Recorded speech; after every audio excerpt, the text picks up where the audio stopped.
السلام عليكم ورحمة الله.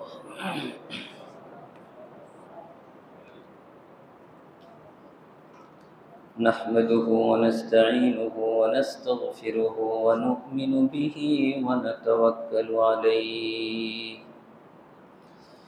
ونعوذ بالله من شرور أنفسنا ومن سيئات أعمالنا. من يهده الله فلا مضل له ومن يضلله فلا هادي له. ونشهد أن لا إله إلا الله وحده لا شريك له. ونشهد أن سيدنا وحبيبنا ومولانا محمدا عبده ورسوله أرسله الله إلى كافة الناس بشيرا ونذيرا وداعيا إلى الله بإذنه وسراجا منيرا. أما بعد فقد قال الله تبارك وتعالى في كلامه المجيد وفرقانه الحميد. জবান খুলে সবাই পড়ি আউযু বিল্লাহি মিনাশ শাইতানির রাজীম। বিসমিল্লাহির রাহমানির রাহিম। اقرأ باسم ربك الذي خلق خلق الإنسان من علق اقرأ وربك الأكرم الذي علم بالقلم علم الإنسان ما لم يعلم كلا إن الإنسان ليطغى أن رآه استغنى إن إلى ربك الرجعى. صدق الله العظيم وصدق رسوله النبي الكريم ونحن على ذلك من الشاهدين والشاكرين والحمد لله رب العالمين. সবাই মুহাব্বতের সহিত দুরূদে ইব্রাহিম পড়ি। আল্লাহুম্মা সাল্লি আলা মুহাম্মাদিন ওয়া আলা আলি মুহাম্মাদ কামা সাল্লাইতা আলা ইব্রাহিম ওয়া আলা আলি ইব্রাহিম ইন্নাকা হামিদুম مجيد. اللهم بارك على محمد وعلى آل محمد كما باركت على إبراهيم وعلى آل إبراهيم إنك حميد مجيد. اللهم صل وسلم وبارك عليه. আলহামদুলিল্লাহ, সকল প্রশংসা সেই মহান রব্বুল আলামিনের, যিনি আমাদেরকে অত্যন্ত মেহেরবানি করে ভালোবেসে আমাদের জীবনের স্বল্প ছোট এই হায়াত থেকে কিছু সময় কোরআনুল কারীমের তাফসীর ক্লাসে বসে কাটানোর মতো সুযোগ করে দিয়েছেন, সেই মহান রবের দরবারে দিল থেকে শুকরিয়াতান কালিমাত শুকর করি, আলহামদুলিল্লাহ। সম্মানিত মুসল্লিয়ানে কেরাম, আমাদের এই জীবনটা একটা বরফের টুকরার ন্যায়।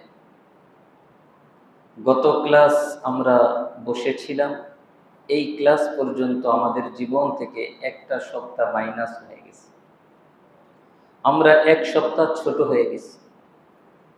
আমরা দেখতেছি যে আমরা বড় হচ্ছি, মূলত আমরা ছোট হয়ে যাচ্ছি। এই এক সপ্তাহ আমি আমার কবরের কাছে চলে গেছি। এই এক সপ্তাহ আমি আমার রবের কাছে যে দাঁড়ানোর নির্ধারিত সময়, সেই সময়ের কাছাকাছি চলে গেছি। এজন্য আমার ভাইয়েরা, আমাদের এই জীবনটাকে অবহেলা করে জীবনের গুরুত্বপূর্ণ সময়গুলো নষ্ট করে দেওয়া যাবে না। প্রতিটা মুহূর্তকে কাজে লাগাতে হবে। আল্লাহ আমাদেরকে তৌফিক দান করেন, আমিন। আমার ভাইয়েরা, আমরা এই তাফসীর ক্লাসে গত ক্লাসে আমরা আলোচনা করেছিলাম সূরা আলাকের ভূমিকা আলোচনা করেছিলাম, যে নবী করিম সাল্লাল্লাহু আলাইহি ওয়াসাল্লামের কাছে ওহীর সূচনা কিভাবে হয়, কিভাবে নবীজি এই মহাগ্রন্থ আল কোরআন আল্লাহর পক্ষ থেকে প্রাপ্ত হলেন, সেই আলোচনাটা আমরা গত ক্লাসে করেছিলাম। আজকে আমরা আর সেই আলোচনায় যাব না। আজকে আমরা সরাসরি সূরা আলাকের প্রথম ৮টি আয়াত আপনাদের সম্মুখে তেলাওয়াত করেছি। যতটুকু আল্লাহ তৌফিক দান করেন ইনশাআল্লাহ আলোচনা করব। ওমা তৌফিকি ইল্লা বিল্লাহ, আলাইহি তাওয়াক্কালতু ওয়া ইলাইহি উনীব। আমার ভাইয়েরা, সূরাতুল আলাক এই সূরাটির মধ্যে মোট আয়াত সংখ্যা ১৯টি। ছোট ছোট আয়াত, ১৯টি আয়াত। আল্লাহ সুবহানাহু ওয়া তাআলা এই সূরাটির নামকরণ করেছেন আল আলাক শব্দ দিয়ে। আলাক শব্দের অর্থ হচ্ছে জমাট রক্ত। এই সূরাটির ২য় নম্বর আয়াতে আল্লাহ সুবহানাহু ওয়া তাআলা এই আলাক শব্দটি উল্লেখ করেছেন। সেই হিসেবে এই সূরার নামকরণ করেছেন সূরাতুল আলাক। আমার ভাইয়েরা, এই সূরাটির প্রথম যেই শব্দটা, একটা ঐতিহাসিক শব্দ। আমাদের ধর্মটা যে কত দামি এবং মূল্যবান একটা ধর্ম, এই সূরার প্রথম শব্দটা সেটা প্রমাণ করে। কারণ এই সূরার প্রথম শব্দটাই কোরআনুল কারীমের সর্বপ্রথম ওহী। আল্লাহ সুবহানাহু ওয়া তাআলা প্রথম শব্দ দিয়েছেন ইকরা। আপনি পড়েন, তুমি পড়ো। ইকরা, তুমি পড়ো। এই ধর্মের ফাউন্ডেশন হচ্ছে পড়ালেখা। সুবহানাল্লাহ বলে। আজকে আমাদের সমাজে পড়ার মানুষ নাই, মানুষ পড়তে চায় না। অথচ ইসলাম ধর্মের যেই মহাগ্রন্থ আল কোরআন, জীবন বিধান, গাইডলাইন, তার প্রথম শব্দটা হচ্ছে ইকরা, তুমি পড়ো। আল্লাহু আকবার। আমার ভাইয়েরা, আল্লাহ সুবহানাহু ওয়া তাআলা প্রথম আয়াতে বললেন ইকরা বিসমি রাব্বিকাল্লাযী খালাক। তুমি পড়ো বিসমি রাব্বিকাল্লাযী খালাক, তোমার সেই প্রভুর নামে, আল্লাযী খালাক, যিনি সৃষ্টি করেছেন। পড়ো সেই প্রভুর নামে, যিনি সৃষ্টি করেছেন। আশ্চর্যজনক ব্যাপার হচ্ছে, এই দুনিয়ার বুকে ওহীর সূচনা হলো ইকরা, পড়া দিয়ে। ঠিক আমাদের জীবনটা শেষ হয়ে যাওয়ার পর আমাদের যে আরেক জীবন শুরু হবে, অনন্তকালীন জীবন, পরকালীন জীবন, আখিরাতের জীবন, সেই জীবনেও আল্লাহ সুবহানাহু ওয়া তাআলা আমাদেরকে আবার এই শব্দটাই বলবেন। সূরা বনী ইসরাঈল 14 নম্বর আয়াতে রব বলেন, আল্লাহ সুবহানাহু ওয়া তাআলা বলবেন, ইকরা কিতাবাকা কাফা বিনাফসিকাল ইয়াউমা আলাইকা হাসিবা। বান্দা তুমি পড়ো, কিতাবাকা তোমার আমলনামা পড়ো, কাফা বিনাফসিকাল ইয়াউমা আলাইকা হাসিবা, আজকে হিসাব দেওয়ার জন্য তুমি নিজেই যথেষ্ট। আল্লাহু আকবার। তাহলে পরকালেও আল্লাহ বলবেন পড়ো। দুনিয়ার বুকে আল্লাহ প্রথম শব্দ নাজিল করলেন পড়ো। আমার ভাইয়েরা, যেই ধর্মের শুরু শেষ পড়ো, সেই ধর্মের মানুষ কি না পড়ে থাকতে পারে?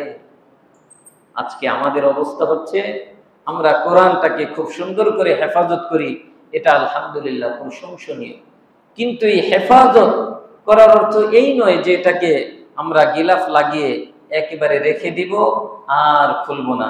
রমাদান আসলে আবার কোরআন খুলব। যেহেতু রমাদান মাসে কোরআন নাজিল হয়েছে, রমাদান আসলে কোরআন পড়ব, রমাদান শেষ আবার কোরআনটা রেখে দিব। বিষয়টা কি আসলে এরকম? আল্লাহ সুবহানাহু ওয়া তাআলা এই কোরআন পাঠিয়েছেন, আল্লাহ প্রথম শব্দ নাজিল করেছেন পড়ো।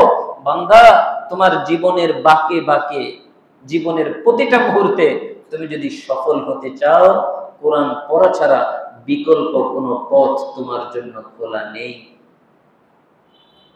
আজকে আমাদের এত সমস্যা, এত বিভ্রান্তি, আমাদের সমাজে এত ফিতনা ফাসাদ হওয়ার প্রথম কারণ হচ্ছে মানুষ পড়ালেখা করে না।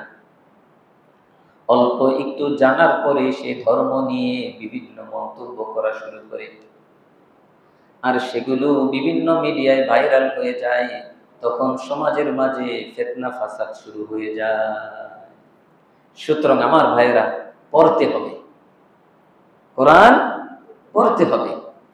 কোরআন পড়লে কি হবে? কোরআন যখন আপনার আমার দিলের ভিতরে আসবে, আমার দিলের অন্ধকার এই কোরআন দূর করে দিবে ইনশাআল্লাহ। কোরআন হচ্ছে নূর, কোরআন হচ্ছে আলো। এই কোরআন যখন আপনার দিলে ঢুকবে, অন্তরে ঢুকবে, আপনার আমার দিলের সেই অন্ধকার দূর করে অন্তরটাকে আলো করে দিবে কোরআন। এই জন্যই আর আল্লাহ কোরআন নাজিল করেছেন। আমার ভাইয়েরা, আমরা কোরআন পড়ব তো ইনশাআল্লাহ। প্রত্যেক দিন পড়ার চেষ্টা করুন। 5 মিনিট, 10 মিনিট, 20 মিনিট, আপনার যতটুকু টাইম আছে একটা আয়াত পড়েন। যার আরেকটু সময় বেশি আছে আপনি হাফ পেজ পড়েন। যার আরেকটু সময় আছে একটা পৃষ্ঠা পড়ে, যার আরেকটু সময় আছে একটা সূরা পড়ে। কিন্তু কোরআন আপনাকে পড়তে হবে। যদি আপনি কোরআন পড়তে থাকেন, এই কোরআন আপনাকে আমাকে দামি বানিয়ে দিবে। সুবহানাল্লাহ। আমার ভাইয়েরা, কোরআনের যে গিলাফটা বানানো হয়, সাধারণ একটা কাপড় দিয়ে বানানো হয়, ঠিক না? কিন্তু এই গিলাফটা যদি মাটিতে পড়ে যায়, একজন মুসলমান এটা দেখলেই তার অন্তরের ভিতরে একটা কম্পন সৃষ্টি হয়। দৌড় দিয়ে গিয়ে সেই গিলাফটা উঠিয়ে বুকে লাগিয়ে চুম্বন করে। কারণ কি? এই কোরআন এই গিলাফটা দিয়ে বাঁধা হয়েছে। ফলে এই কাপড় যখন কোরআনের সাথে লেগেছে, এই কাপড়টা দামি হয়ে গেছে। সুবহানাল্লাহ। এমনি ভাবে আপনি আমিও যদি আমাদের সম্পর্কটা কোরআনের সাথে করতে পারি, আল্লাহর এই শব্দের সাথে যদি আমার জীবনটা মিলে যায়, ইকরা বান্দা তুমি পড়ো, তাহলে আপনি আমিও দামি হয়ে যাব। কেমন দামি হব?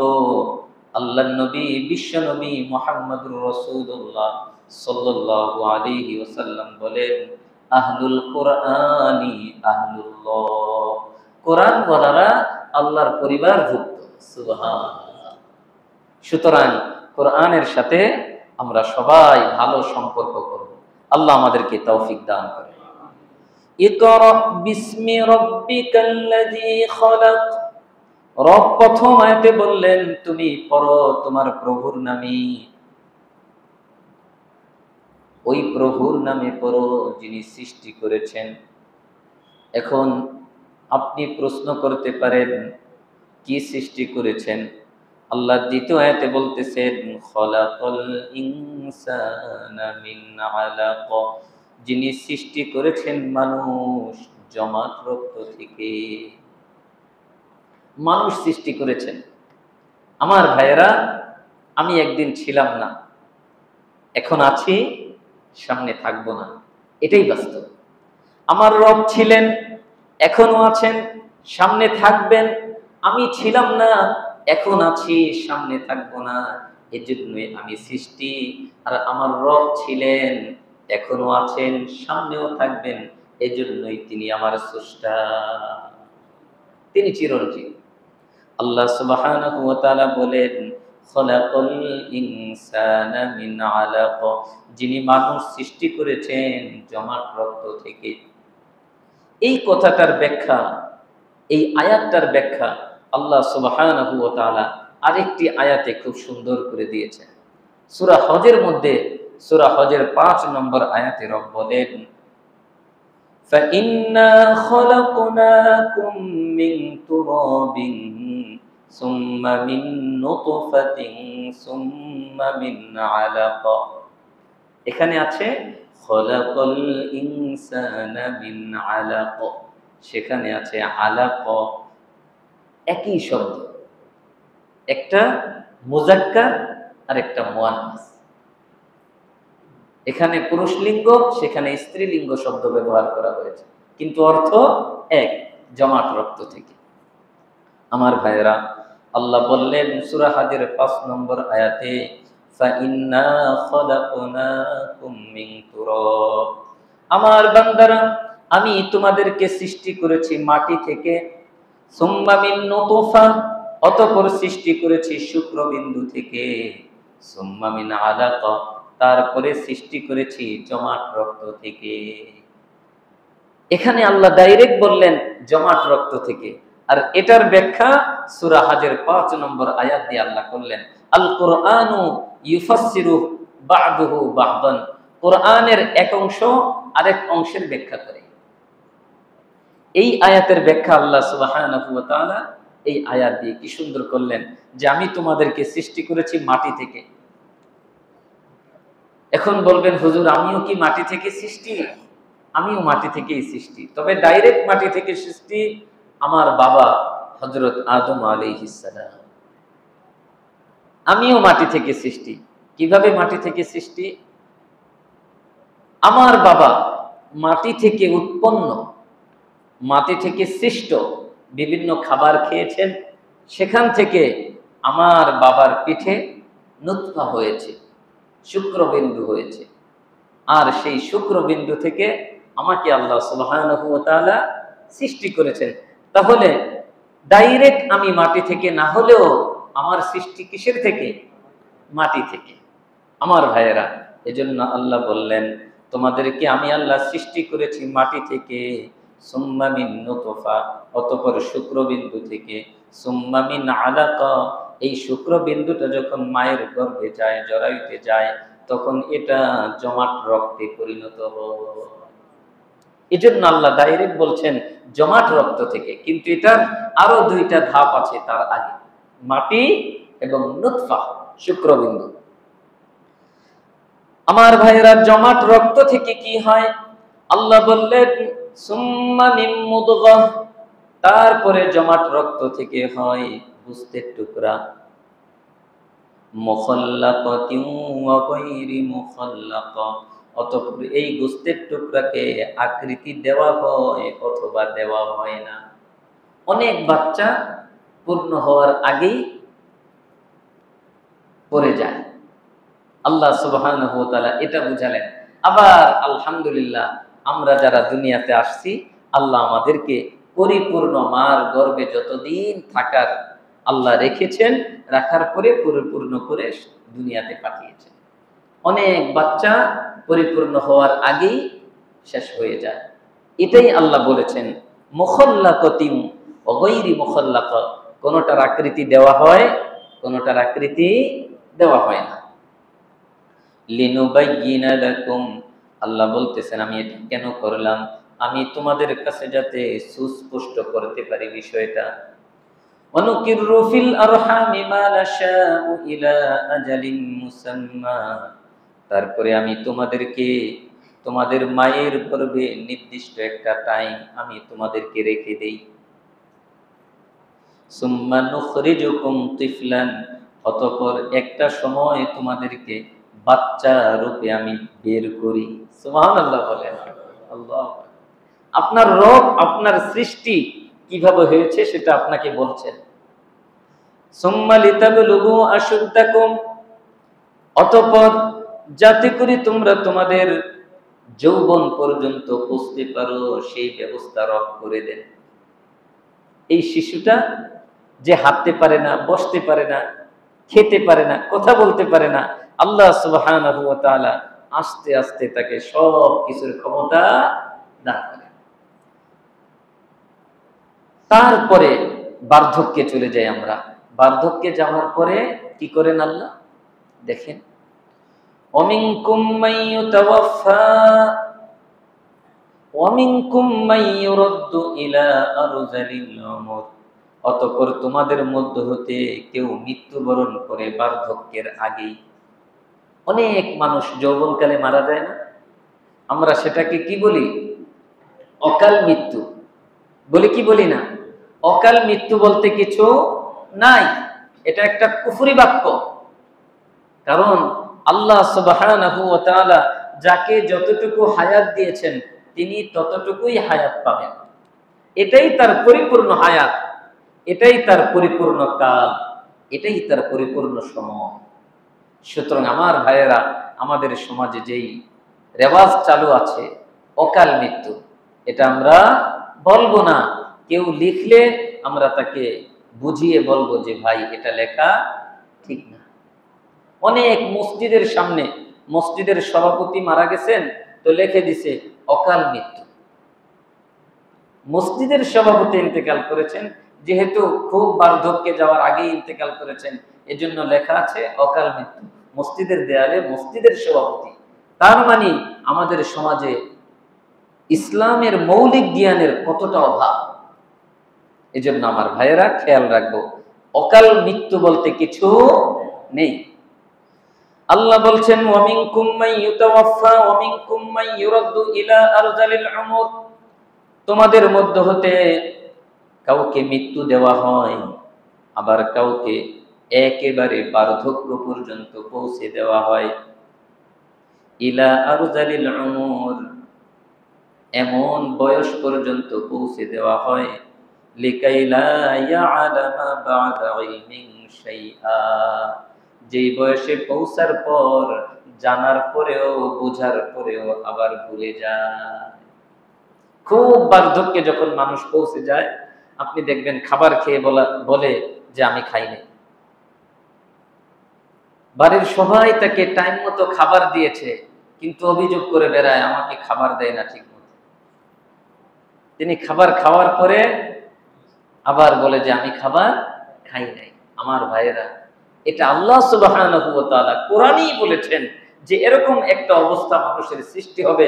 সুতরাং এমন বয়সে যদি কেউ পৌঁছে যায়, তাকে আপনারা অবহেলা করবেন না, তাকে এই জন্য তাকে অবজ্ঞা করবেন না, এই জন্য তার প্রতি ক্ষোভ ঝাড়বেন না। কারণ এই বয়সে আপনিও বুঝতে পারেন, আমিও বুঝতে পারি, আমার রব এই কথাটাই বলছে। আমার ভাইয়েরা, তাহলে 2 নম্বর আয়াতের যে ব্যাখ্যা, এই আয়াতে পরিপূর্ণ পেয়ে গেলাম। আল্লাহ বললেন খলাকাল ইনসানা মিন আলাক, যিনি মানুষ সৃষ্টি করেছেন জমাট রক্ত থেকে। এবার আল্লাহ আবার বলতেছেন ইকরা। প্রথম আয়াতে বললেন ইকরা, আবার 3 নম্বর আয়াতে রব বলতেছেন ইকরা ওয়া রাব্বুকাল আকরাম, তুমি পড়ো, তোমার রব বড় দয়ালু। সুবহানাল্লাহ, তোমার রব বড় দয়ালু, তুমি পড়ো। বান্দা ভুলে যেও না, রবকে ভুলে যেও না। দুনিয়ার মোহে পড়ে রবকে ভুলে যেও না। দুনিয়ার শান শৌকত পেয়ে কোরআনকে ভুলে যেও না। কোরআন পড়ো, কোরআনের কাছে আসো। যদি শান্তি পেতে চাও, কোরআনের কাছে আসো, কোরআন পড়ো। ইকরা ওয়া রাব্বুকাল আকরাম, তুমি পড়ো তোমার রব বড় সম্মানিত। আরেকটা অর্থ হচ্ছে তুমি পড়ো তোমার রব বড় দয়ালু। আকরাম দুইটা অর্থ, সম্মানিত অথবা অনেক দয়ালু, অতি সম্মানিত, অতি মহান। আমার ভাইয়েরা, সূরা বনী ইসরাইলের ৭০ নম্বর আয়াতে রব বলেন, ওয়ালাকাদ কাররামনা বানী আদম। রব বড় সম্মানিত, সেই সম্মানিত রব বলতেছেন, ওয়ালাকাদ কাররামনা বানী আদম, আমি আদম সন্তানকে সম্মানিত করেছি। সুবহানাল্লাহ বলেন। সম্মানিত রব তার সৃষ্টিকে বলতেছেন, আমি আদম সন্তানকে সম্মানিত করেছি।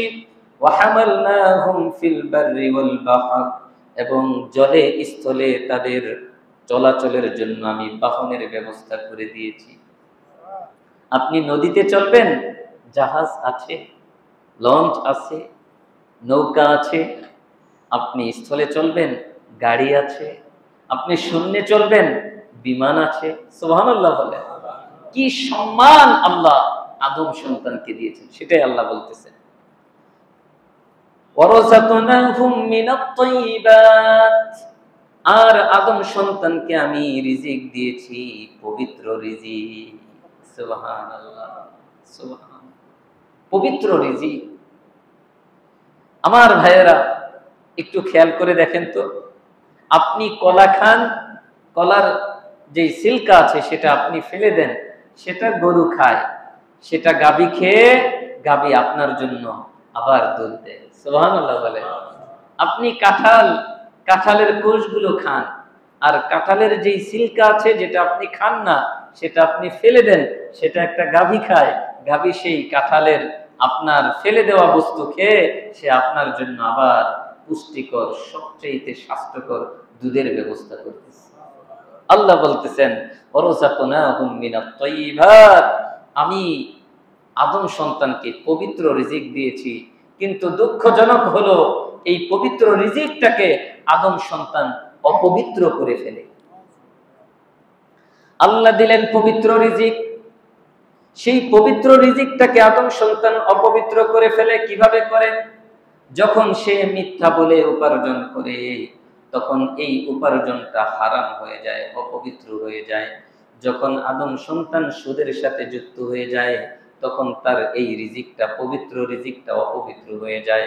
যখন আদম সন্তান ঘুষের সাথে জড়িত হয়, তখন তার এই পবিত্র রিজিক অপবিত্র হয়ে যায়।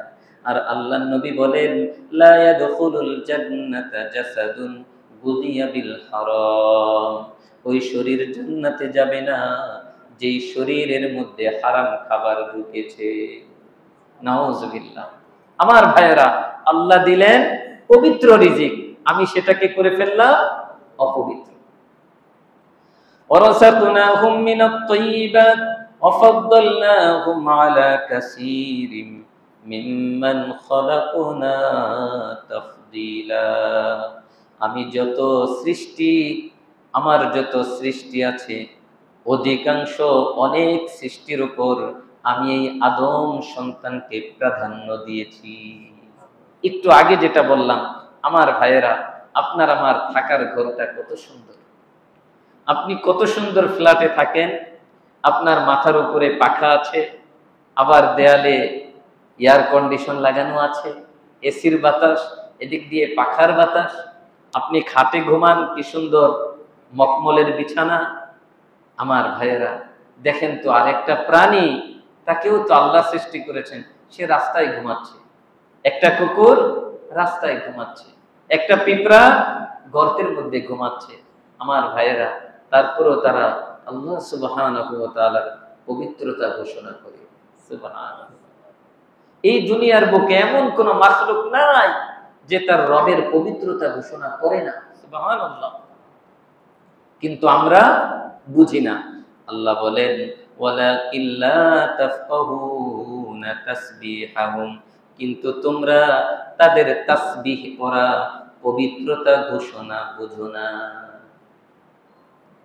তাহলে আমি নামাজ পড়ি না, আমি আল্লাহর কোরআন পড়ি না, আমি হালাল হারামের তোয়াক্কা করি না, আমি গুনাহ থেকে বাঁচি না, আমার রব তো আমার রিজিক বন্ধ করে দেন নাই, আমার রব তো আমার বাসস্থানটা ছিনিয়ে নেন নাই, আমার রব তো তার অসংখ্য নিয়ামত আমার বডির মাঝে দিয়ে রেখেছেন, এগুলো তিনি বিকলাঙ্গ করে দেন নাই। আমার ভাইয়েরা, সুতরাং এখনো সময় আছে, আমাদের ফিরে আসতে হবে, রবকে চিনতে হবে, কোরআন পড়তে হবে, রবকে জানতে হবে এবং রবকে মানতে হবে।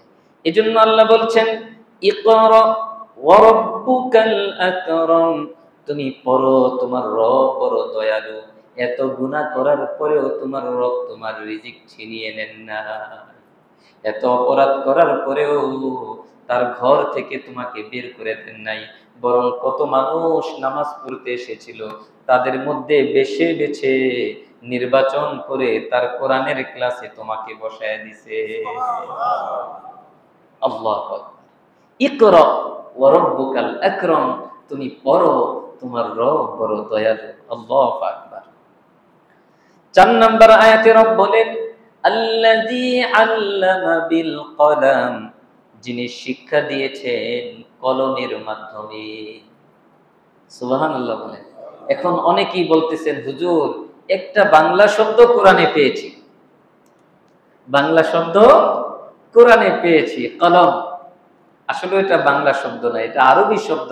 আমরা বাংলাতেও কলম ব্যবহার করি, কিন্তু এটা আরবি শব্দ। আরবিতে কলাম, আমরা বলি কলম, এতটুকুই পার্থক্য। আমার ভাইয়েরা, আল্লাহ বলতেছেন, আল্লাযী আল্লামা বিল কলাম, যিনি শিক্ষা দিয়েছেন কলমের মাধ্যমে। কলমের মাধ্যমে আল্লাহ আমাদেরকে শিক্ষা দিয়েছে। কলম 3 প্রকার। কলম কয় প্রকার? 3 প্রকার। একটা কলম হচ্ছে সরাসরি আল্লাহর কলম, আরেকটা কলম হচ্ছে ফেরেশতাদের কলম, আরেকটা কলম হচ্ছে মানুষের কলম। আল্লাহর কলম কোনটা? আমার ভাইয়েরা, সুনানে আবু দাউদ 4700 নম্বর হাদিস, অর্থাৎ 4700 নম্বর হাদিস। হাদিসটির বর্ণনাকারী হযরত উবাদা ইবনে সামিত রাদিয়াল্লাহু তাআলা আনহু, তিনি বলেন, রাসূলুল্লাহ সাল্লাল্লাহু আলাইহি ওয়াসাল্লাম ইরশাদ করেন, ইন্না আউওয়ালা মা খালাকাল্লাহু আল কলাম, আল্লাহ সুবহানাহু ওয়া তাআলা প্রথম সৃষ্টি করেছেন কলম। সুবহানাল্লাহ বলেন। প্রথম সৃষ্টি করেছেন কলম। ফাকালা লাহু, তারপরে আল্লাহ সুবহানাহু ওয়া তাআলা কলমকে উদ্দেশ্য করে বললেন, উক্তুব, তুমি লেখো। ক্বালা, কলম বলতেছে, রব্বি ওমা যা আকতুব, হে আমার রব, আমি কি লিখব? আবার রব বললেন, ক্বালা উকতুব মাকাদির কুল্লি শাইইন হাত্তা তাকুমাস সাআহ, তুমি লেখো প্রত্যেকটা বস্তুর তাকদীর লেখো, কিয়ামত পর্যন্ত যা ঘটবে সব লেখো। আমার ভাইয়েরা, কলম সব কিছু লিখে ফেলল। লেখার পরে আল্লাহ সুবহানাহু ওয়া তাআলা সেটা লওহে মাহফুজে সংরক্ষণ করে রাখলেন। আমাদের এই যে এখন যে আমরা বসে আছি, আমরা কোরআনের ক্লাসে তাফসীর শুনতেছি, এটা আমাদের তাকদীরে লেখা আছে। আলহামদুলিল্লাহ বলেন। আপনার তাকদীরে কত বড় একটা নিয়ামত আল্লাহ আপনার জন্য, আমার জন্য লিখে দিয়েছেন। আমার ভাইয়েরা, তাহলে 1 নম্বরে কার কলম? আল্লাহর কলম। 2 নম্বরে ফেরেশতাদের কলম। ফেরেশতাদের একটা কলম আছে। ফেরেশতাদের কলম কোনটা? যেই কলম দিয়ে ফেরেশতারা লিখে। যেমন সহিহ মুসলিম শরীফে একটি হাদিস আসছে, হাদিসটির বর্ণনাকারী আমির ইবনে ওয়াসিলা রাদিয়াল্লাহু তাআলা আনহু, সহিহ মুসলিম শরীফের 2645 নম্বর হাদিস। তিনি বলেন, রাসূলুল্লাহ সাল্লাল্লাহু আলাইহি ওয়াসাল্লাম ইরশাদ করেছেন, যখন মানুষ মায়ের গর্ভে আসে, এই শুক্রবিন্দু যখন মায়ের গর্ভে চলে যায়, ইজা মাররা বিন নুতফাতি সিনতানি ওয়া আরবাঈনা লাইলাতান, মায়ের গর্ভে যখন ৪২ দিন অতিবাহিত হয়ে যায়, আরেক রিওয়ায়াতে আসছে ৪ মাস অতিবাহিত হয়, বাআসাল্লাহু ইলাইহা মালাকান, আল্লাহ একজন ফেরেশতা পাঠান। সুবহানাল্লাহ। ফাসাওয়ারাহা, ফেরেশতা তখন আকৃতি দেয়। ওয়া খালাকা সামআহা ওয়া বাসারাহা ওয়া জিলদাহা ওয়া লাহমাহা ওয়া ইযামাহা, আল্লাহ সুবহানাহু ওয়া তাআলা ওই বান্দার অথবা বান্দির ওই বেবিটার চোখ সৃষ্টি করেন, কান সৃষ্টি করেন, আল্লাহ এই স্কিন চামড়া সৃষ্টি করেন, গোশত সৃষ্টি করেন, ওয়া ইযামাহা হাড্ডি সৃষ্টি করেন। সুম্মা ক্বালা ইয়া রাব্বি আযাকারুন আম উনসা, ফেরেশতারা বলেন, আল্লাহ এই বেবিটা কি ছেলে বেবি হবে নাকি মেয়ে বেবি? তাহলে ছেলে মেয়ে এটা কে সৃষ্টি করেন? আপনি যে আপনার স্ত্রীর প্রতি নাখুশ, কারণ তার পরপর ৩টা মেয়ে হয়েছে, আপনি ছেলে চান এজন্য নাখুশ হয়ে গেছেন। আপনি নাখুশ হলেন স্ত্রীর উপর, কিন্তু এই কাজটা কার? আল্লাহ সুবহানাহু ওয়া তাআলা। সুতরাং আমার ভাইয়েরা, আমার ছেলে হোক মেয়ে হোক, এ ব্যাপারে আমার স্ত্রীর কোনো হাত নেই। স্ত্রীর উপর এই জন্য নাখুশ হওয়ার কোনো সুযোগ ইসলাম রাখে নাই। সাবধান। ফেরেশতা জিজ্ঞাসা করে, আমার রব আযাকারুন আম উনসা, বেবিটা কি ছেলে বেবি হবে নাকি মেয়ে বেবি হবে? ফায়াকুজি রব্বুকা মা শাআ, তখন রব যেটা চান সেটা ফয়সালা করেন। সুবহানাল্লাহ। রব যেটা চান সেটা ফয়সালা করেন, আমি যেটা চাই সেটা না। আমার রব যেটা চান সেটা। তাহলে ছেলে হোক মেয়ে হোক যাই হোক, কে দিয়েছেন? আল্লাহ দিয়েছেন। মন খারাপ করার কোনো সুযোগ নাই। খুব খুশি হইতে হবে, আনন্দিত হতে হবে এবং আল্লাহ শুকরিয়া আদায় করতে হবে, আল্লাহর কাছে দোয়া করতে হবে, আল্লাহ আমার সন্তানটা যেন আপনার নেক বান্দা অথবা বান্দি হিসেবে গড়ে উঠতে পারে, আমার নেক সন্তান হিসেবে গড়ে উঠতে পারে, সেই তৌফিক আপনি দান করেন। আমার ভাইয়েরা, তাহলে অন্য কাউকে দোষারোপ করব না তো, আল্লাহ তৌফিক দান করেন। ওয়ায়াকতুবুল মালাক, তখন ফেরেশতা লিখে ফেলেন। তারপরে নবীজি বলতেছেন, সুম্মা ইয়াকুলু ইয়া রাব্বি আজালুহু, হে আমার রব সে কতদিন বাঁচবে? একটু আগে বলেছিলাম অকাল মৃত্যু লেখি, এখান থেকে মেসেজ নেন যে আসলে এই কালটা কে নির্ধারণ করেন? আপনি অকাল বলার কে? যিনি সৃষ্টি করলেন তিনি তার হায়াতের ম্যাপ নির্ধারণ করলেন, আপনি বলতেছেন অকাল? আপনি আপনার রবের ফয়সালার উপর মন্তব্য করলেন, এটা করা যাবে না। আমার ভাইরা দেখেন, ফেরেশতা বলেন ইয়া রাব্বি আজালুহু, হে আমার রব তার হায়াত কতদিন হবে? ফায়াকুলু রাব্বুকা মা শাআ, তোমার রব যতদিন চান ততদিন তাকে হায়াত দেন।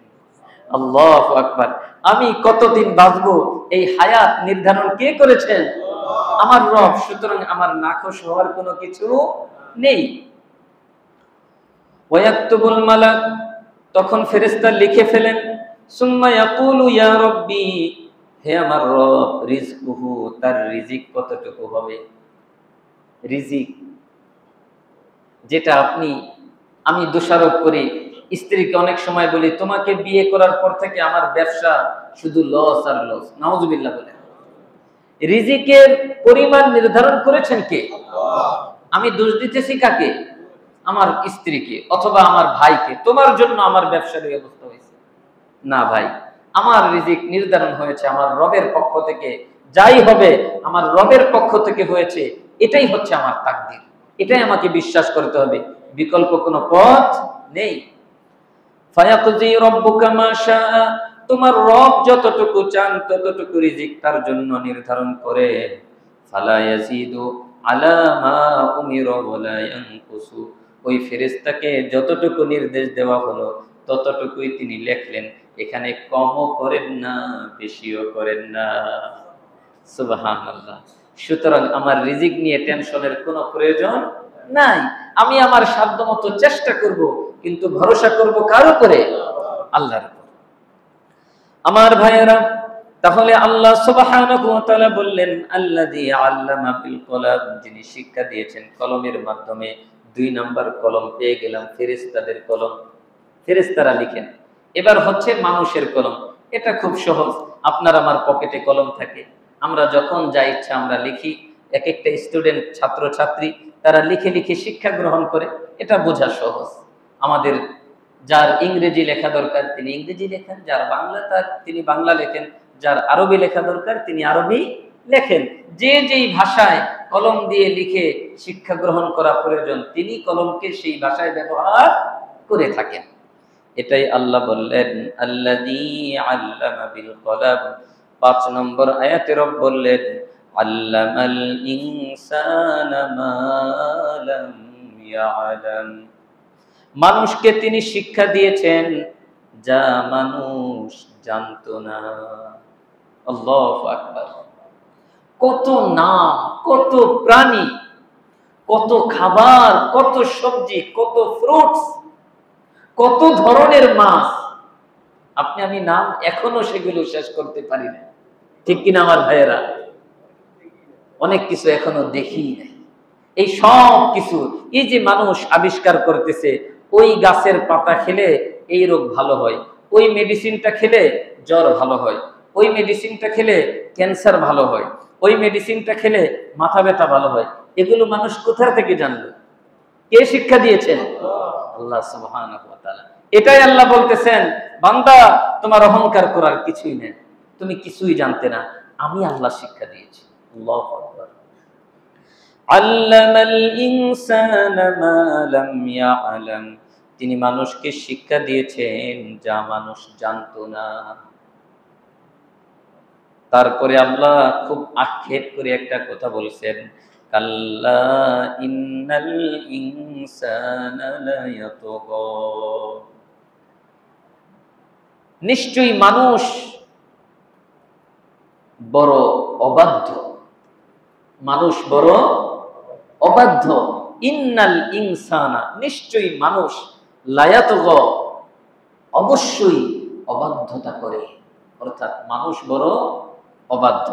আর কাল্লা অর্থ এরূপ হওয়া কখনোই উচিত নয়। তোমার রব তোমাকে জমাট বাঁধা রক্ত থেকে সৃষ্টি করলেন, তারপরে তোমাকে কলমের মাধ্যমে শিক্ষা দিলেন, তারপরে তিনি এত কিছু শিক্ষা দিলেন যা তুমি কখনোই জানতে না, তারপরেও তুমি অবাধ্যতা করো।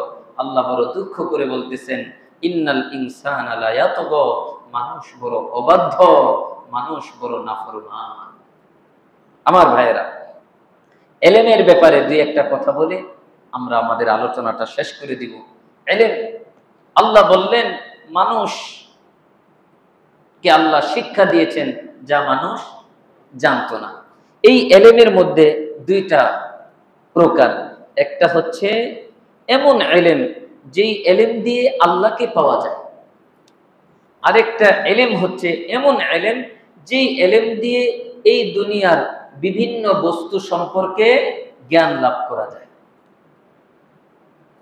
বিশ্বনবী মুহাম্মদুর রাসূলুল্লাহ সাল্লাল্লাহু আলাইহি ওয়াসাল্লামের মাধ্যমে রব জানায় দিলেন যেই এলেম দিয়ে আল্লাহকে পাওয়া যায় সেই এলেমের মর্যাদা কত। নবীজি বলেন মান সালাকা তরিকান ইয়ালতামিসু ফীহি ইলমান, যেই ব্যক্তি কোন পথ পন্থা অবলম্বন করে যার মাধ্যমে তিনি এমন ইলম শিক্ষা করবেন যেই ইলম দিয়ে আল্লাহকে পাওয়া যায়, আল্লাহকে চেনা যায়, আল্লাহকে মানা যায়। আল্লাহর নবী বলেন সাহহালাল্লাহু লাহু তরিকান ইলাল জান্নাহ, আল্লাহ তার জন্য জান্নাতে যাওয়ার পথ সহজ করে দেয়। আমার ভাইয়েরা, সুতরাং এই ইলম দ্বারা উদ্দেশ্য হচ্ছে ইলমে দ্বীন, দ্বীনের ইলম, কোরআনের ইলম, হাদিসের ইলম, ফিকহের ইলম, আল্লাহকে চেনা, আল্লাহকে জানা এবং আল্লাহকে মানার ইলম। সুতরাং আলহামদুলিল্লাহ এখন ইলম চর্চা করা, ইলম অর্জন করা অনেক সহজ, ঠিক কিনা আমার ভাইয়েরা? একটা সময় অনেক কঠিন ছিল, এখন অনেক সহজ। আপনারা আপনাদের জীবন থেকে, এই ব্যস্ততম হায়াত থেকে কিছু সময় বের করবেন, দিনের প্রত্যেক দিন 5 মিনিট হোক, ওই সময়টা আপনি কিছু এলেম চর্চা করবেন। যদি আপনি এই এলেম চর্চা করতে করতে করতে করতে আপনার মৌত হয়ে যায়, আপনার আমার জান্নাতে যাওয়ার পর সহজ হয়ে যাবে ইনশাআল্লাহ। আল্লাহ আমাদেরকে তৌফিক দান করেন, আমিন। আমার ভাইরা, আজকে আমরা 6 নম্বর আয়াত পর্যন্ত আলোচনা করেছি। ইনশাআল্লাহ পরের ক্লাসে আমরা 7 নম্বর আয়াত থেকে আলোচনা করব। সে পর্যন্ত আল্লাহ আমাদেরকে বাঁচিয়ে রাখেন, হায়াতে তৈয়বা দান করেন।